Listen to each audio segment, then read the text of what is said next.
১৩ বছর বয়সী কল্পনার কথা মনে আছে আপনাদের? যার সংবাদ মুহূর্তেই ছড়িয়ে পড়েছিল দেশে, যার সাথে ঘটে যাওয়া ঘটনায় মর্মাহত হয়েছিল প্রতিটি মানুষ। মনে পড়ছে না তো?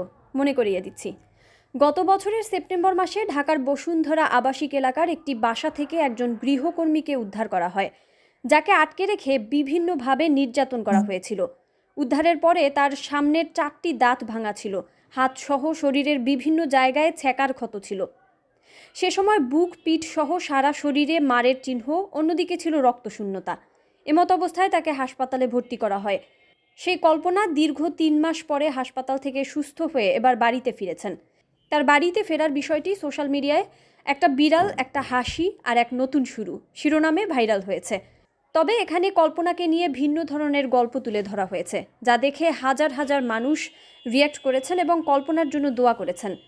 ভাইরাল হওয়া পোস্টটি দর্শকদের জন্য হুবহু তুলে ধরা হলো। একটা বিড়াল, একটা হাসি আর এক নতুন শুরু। গতকাল রাতে কল্পনার ফোন, ভাইয়া আমাদের ছুটি হয়ে গেছে, কালকে বাড়ি চলে যাব, আপনি বিড়ালটা নিয়ে আসবেন না?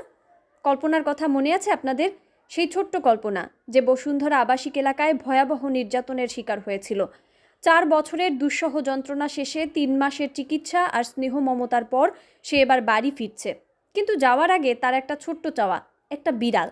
একটা বিড়াল যে কল্পনাকে নির্যাতনের অতল গহ্বর থেকে উদ্ধার করতে বড় ভূমিকা রেখেছিল।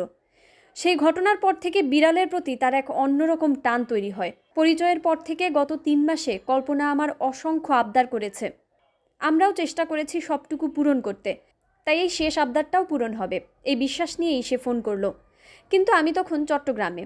জানালাম বিদায়ের মুহূর্তে তার কাছে যেতে পারবো না। মন খারাপ হলো কল্পনার, গলায় অভিমান ঝরে পড়ল।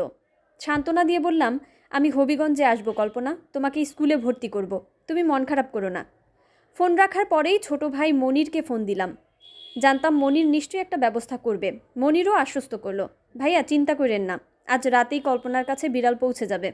রাত 12টার দিকে মনির রনিকে সাথে নিয়ে তার বাসার ছোট্ট বিড়াল ছানাটি কল্পনার হাতে তুলে দিল। আর বিড়ালটা পেয়েই কল্পনার মুখে রাজ্যের হাসি।